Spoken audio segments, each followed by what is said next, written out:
Boa tarde a todos. É um prazer estar aqui com vocês, inaugurando nossa primeira conversa no IGTV. Sou o professor Wendel de Brito e vamos inaugurar um tema que está muito em voga, numa discussão que está presente em todos os noticiários, que é a questão da conversa capturada entre o ministro e antes juiz federal Sérgio Moro e os procuradores da República responsáveis pela Operação Lava Jato. É interessante esse tema, principalmente para mim, porque por coincidência eu tenho duas obras escritas que abordam justamente a ilicitude de provas e a imparcialidade judicial. Então me vi instigado por alguns alunos e colegas a promoverem algumas discussões doutrinárias, eminentemente doutrinárias, sobre essa questão. Eu tenho visto bastante discussão sobre se essas conversas gerariam uma comprovação de parcialidade ou não, quais os efeitos da comprovação dessa parcialidade, mas para mim, me parece que há um equívoco que antes de discutir parcialidade dessa prova, comprova ou não parcialidade nos processos, deve-se discutir se ela é lícita ou não e se ela pode ser admitida no processo.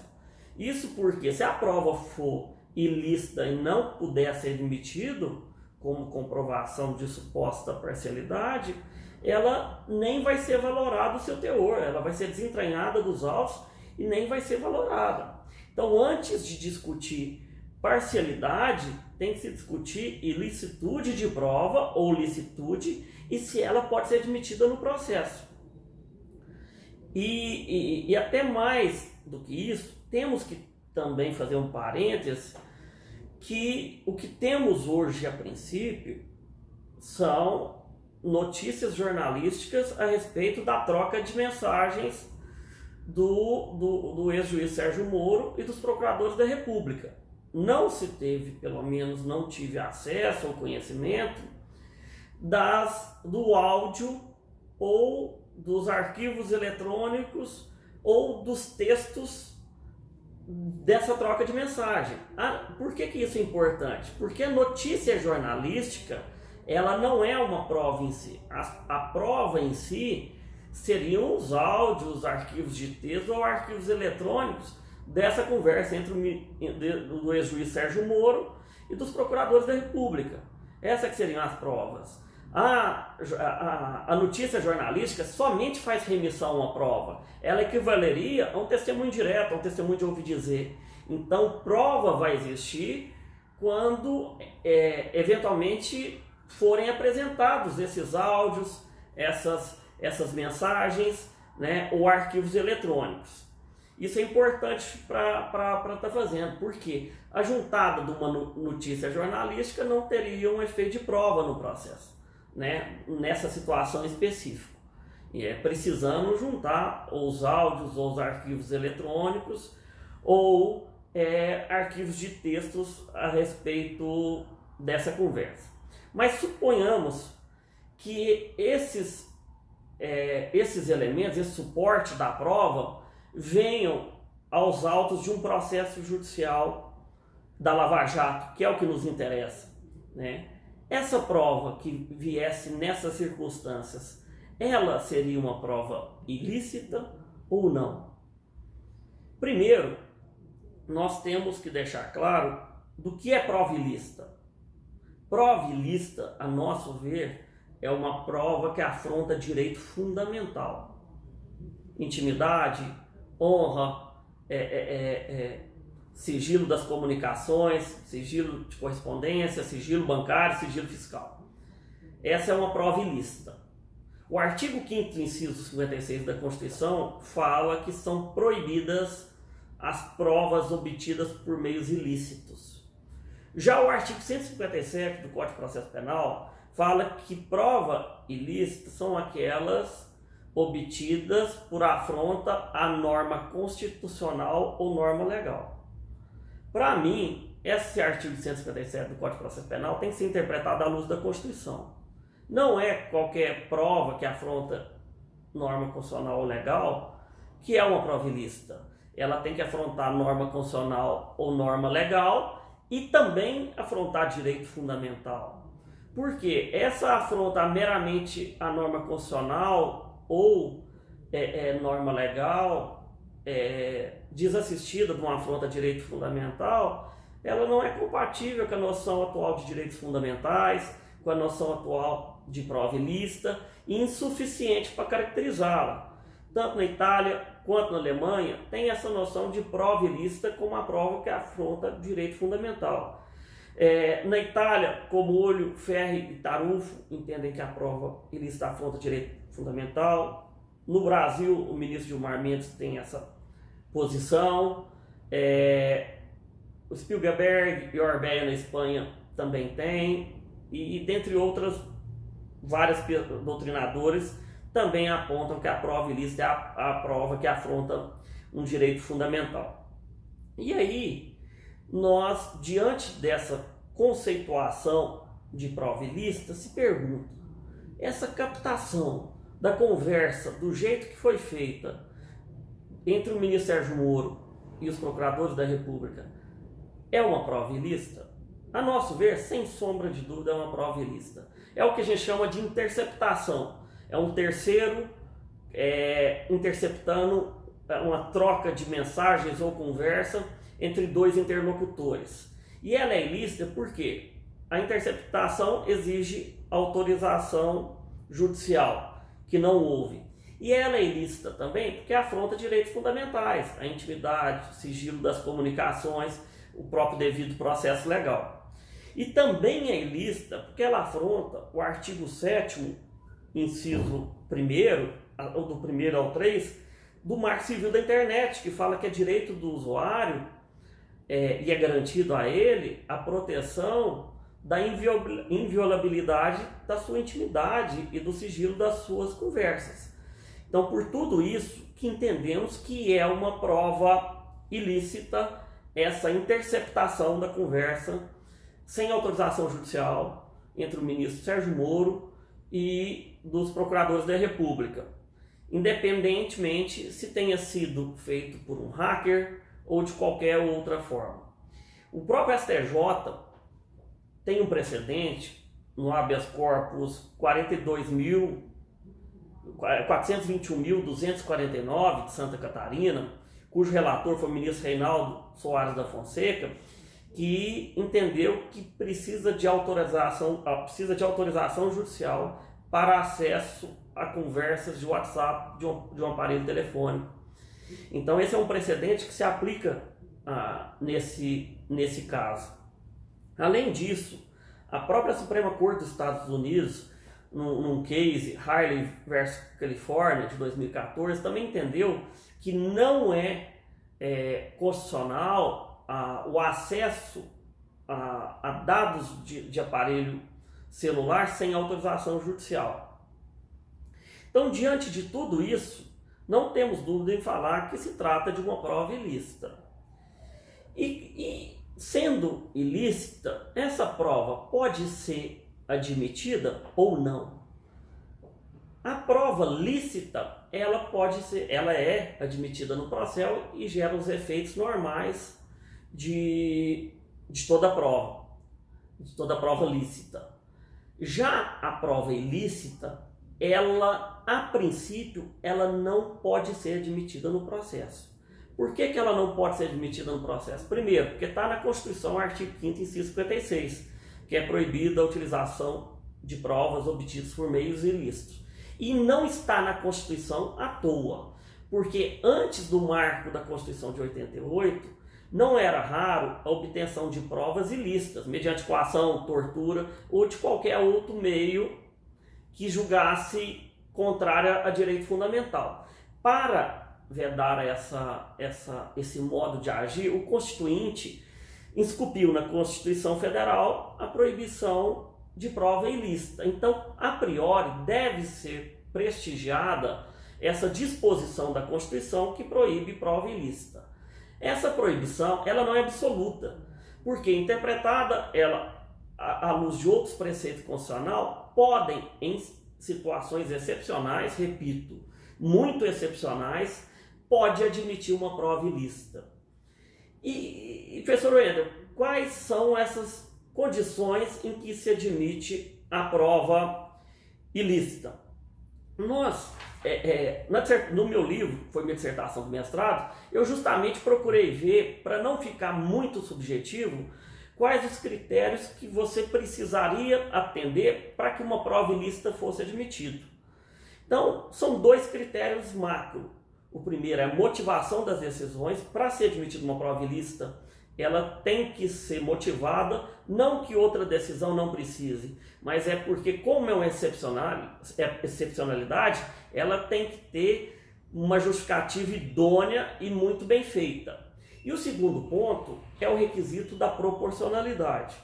A proporcionalidade, ela se subdivide em 3 sub-requisitos: adequação, necessidade e proporcionalidade em sentido estrito.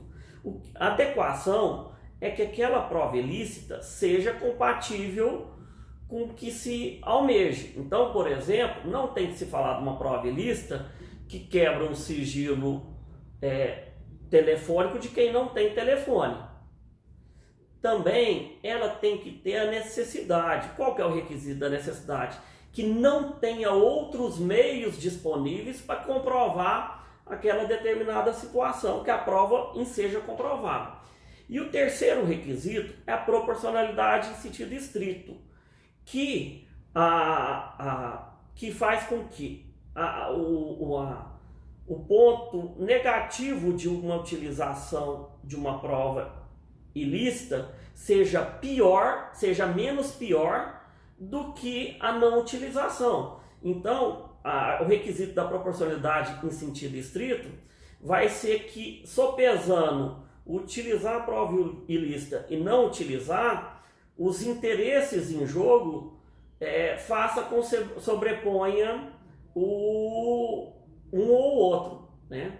Então, transportando essa situação para o caso concreto, eu entendo que essa prova ilícita não pode ser admitida. Por quê? Porque ela não passa no requisito da proporcionalidade em sentido estrito. E por que isso, professor Wendel? Porque quando se coloca em jogo o que se deseja provar com essa prova ilícita e qual o direito fundamental afetado com essa prova ilícita, tira-se como produto que é menos pior não ser utilizado. Por quê? Primeiro tem que se ver qual que é o objetivo dessa prova ilícita. O objetivo da utilização dessa prova ilícita nos processos da Lava Jato, a princípio, não vai ser absolver, mesmo porque elas não servem para mostrar que não foi comprovado determinado delito. Elas serviriam, em tese, para comprovar a eventual parcialidade do então juiz Sérgio Moro, e que é uma nulidade processual. E o que ensejaria nulidade processual? A princípio, nulificaria os processos, né, e ia recomeçar os processos com um novo juiz.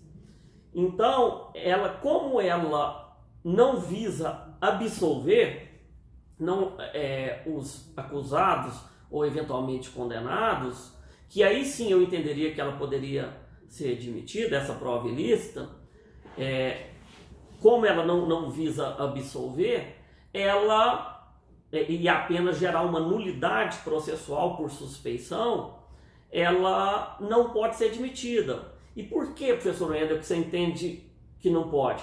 Porque é desproporcional admitir uma situação dessa, permitindo uma interceptação contra magistrado que afronta a própria justiça em si, contra o Ministério Público, transformaria a situação em um grande Big Brother. É um precedente muito perigoso. Imagino, senhores e senhoras, que pode isso estimular que acusados, condenados ou terceiros interessados comecem a poder vasculhar, a hackear, obter informações de magistrados e membros do Ministério Público com o afã de obter alguma comprovação de suspeição ou impedimento. Então, nós entendemos que a prova nessa situação não deve ser admitida, né? E mesmo porque, em contrapartida, muitos dos processos já foram reexaminados por vários magistrados em várias instâncias. Não podemos esquecer que são processos sui generis no país, de uma grande quantidade, de um grande volume, uma grande complexidade, em que a suspeição ela deve ser tratada diferente do que um processo individual simples, né? Então é um conjunto de inúmeros processos criminais e cíveis também, né, que envolvem essa questão da Lava Jato. Então, por conta disso, eu entendo que não se poderia admitir essa prova ilícita. Também, e não pode admitir essa prova ilícita, como também não foi admitida a interceptação da conversa da presidente Dilma, então o presidente Dilma, com o ex-presidente Lula, porque o STF entendeu que, ainda que tinha autorização judicial, foi inválida porque foi deferida pelo então juiz Sérgio Moro, que não tinha competência para deferir. Nessa situação, o STF, na reclamação 234/57, entendeu que a prova era ilícita. Por quê? E mandou desentranhar, porque foi feita uma gravação, uma interceptação com autorização judicial inválida, porque foi deferida por um juiz sem competência constitucional para deferir, porque existia autoridade com prerrogativa de foro. Então, e eu acho que era certa essa decisão que foi do ministro Teori Albino Zavascki. E da mesma forma que foi julgada ilícita essa prova, a normalidade também, e que se imagine, é que pelos mesmos motivos também seja julgada ilícita essa interceptação realizada com o ministro Sérgio Moro e os procuradores da Lava Jato, e também não seja admitida, não gerando qualquer efeito no processo. E se tiver sido juntada, que seja desentranhada. Essa é uma opinião eminentemente técnica. Então, se a prova ilícita não foi nem ao menos admitida, ela tem que ser desentranhada, não vai gerar nenhum efeito. E não gerando efeito algum, não tem que se discutir o teor de parcialidade ou imparcialidade. Logicamente, pessoal, isso não impede que a própria sociedade e a população debata, né, discuta sobre o teor dessas questões. Estamos analisando aqui, hipoteticamente, dentro de uma seara de processo. Então, esse é, em algumas palavras, meu ponto de vista, né? Espero que vocês tenham gostado e até uma próxima.